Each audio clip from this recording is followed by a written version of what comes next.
ভারত কি ইসরায়েলের সম্ভাব্য যুদ্ধের ঘোড়া হতে যাচ্ছে? ইসরায়েলের সম্মতি ছাড়া আমেরিকা এবং ইরানের চুক্তি হওয়ায় আমেরিকা যুদ্ধের ঘোড়া হিসেবে খানিকটাই ইসরায়েলের হাতছাড়া হয়ে গেছে। ওদিকে ভারতে থাকা ইসরায়েলি রাষ্ট্রদূত বাংলাদেশ এবং পাকিস্তানে হামাসের উপস্থিতি নিয়ে যে ইঙ্গিত দিয়েছেন, তার সাথে এই চুক্তিকে মেলালে এ ধারণা করা যায় যে ভারত ইসরায়েলের পরবর্তী যুদ্ধের ঘোড়া হতে যাচ্ছে। 1946 সালে জন্মের পর এই ইসরায়েল আমেরিকার সমর্থনে আরব বিশ্বকে যুদ্ধে পরাজিত করে। এরপরে তারা প্রতিবেশী লেবানন, ইরাক, সিরিয়া, ফিলিস্তিন, মিশরের সাথে খণ্ড খণ্ড যুদ্ধে ক্রমাগত তাদের দেশের সীমানা বাড়িয়ে নিয়েছে, ফিলিস্তিনিদের উচ্ছেদ করেছে। এরপর 1973 সালে আরব ইসরায়েল যুদ্ধে ইসরায়েলের পক্ষে আমেরিকার সমর্থন থাকায় সম্মিলিত আরবরা ইসরায়েলের বিরুদ্ধে যুদ্ধে পরাজিত হয়। এই যুদ্ধে সিরিয়া গোলান হাইটস নামে বিশাল এক ভূখণ্ডে ইসরায়েলের কাছে হারায়।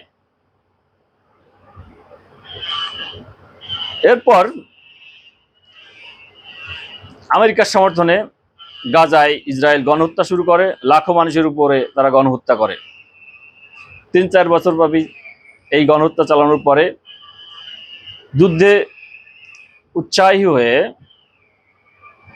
আমেরিকাকে তারা ইরান যুদ্ধে ডেকে নিয়ে আসে। আমেরিকা ইসরায়েলের কূটকৌশলে ইরান যুদ্ধের ফাঁদে আটকে যায়। এই ইরান যুদ্ধের ফাঁদ থেকে আমেরিকা বের হওয়ার জন্য ইসরায়েলের সম্মতি ছাড়াই তারা ইরানের সাথে চুক্তি করতে বাধ্য হয়। ফলশ্রুতিতে যুদ্ধের ঘোড়া হিসেবে ইসরায়েলের আর আমেরিকাকে সেভাবে ব্যবহারের সুযোগ নাই। যুদ্ধবাজ দখলদার ইসরায়েলের যুদ্ধের নতুন ফ্রন্ট দরকার। অস্ত্র বিক্রি তাদের অর্থনীতির অন্যতম আয়ের একটা উৎস। তাই ভারতকে যুদ্ধের ঘোড়া হিসেবে ব্যবহার করে দক্ষিণ এশিয়ায় যুদ্ধের নতুন ফ্রন্ট খোলার পায়তারা ইসরায়েল করতেছে বলেই ধরে নেওয়া যায় ভারতে থাকা ইসরায়েলি রাষ্ট্রদূতের মন্তব্যে। বাংলাদেশ এবং পাকিস্তান মুসলিম সংখ্যাগরিষ্ঠ দেশ হিসেবে ইসরায়েলকে বৈধ রাষ্ট্র মনে করে না। ওদিকে বর্তমান ভারতের বিজেপি সরকারের নীতির কারণে, মুসলিম বিদ্বেষী নীতির কারণে বাংলাদেশ, পাকিস্তান ভারতের প্রধান শত্রু। এই ইসরায়েল এবং ভারতের উভয়ের কমন শত্রু হচ্ছে বাংলাদেশ এবং পাকিস্তান। তাই ইসরায়েল ভারতকে যুদ্ধের ঘোড়া হিসেবে ব্যবহার করে দক্ষিণ এশিয়ায় যুদ্ধের নতুন ফ্রন্ট খুলে তাদের প্রচ্ছন্ন শত্রু বাংলাদেশ এবং পাকিস্তানকে দমন করার ইচ্ছা পোষণ করতে পারে।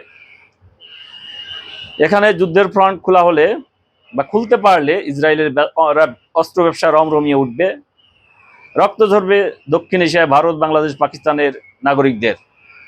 তাই এ বিষয়ে ভারতবাসী সহ বাংলাদেশ এবং পাকিস্তানের জনগণের সতর্ক থাকা দরকার, যাতে ইসরায়েল কোনোভাবেই দক্ষিণ এশিয়ায় যুদ্ধের ফ্রন্ট খুলতে না পারে, আমাদের ক্ষতিগ্রস্ত করতে না পারে। ধন্যবাদ সবাইকে।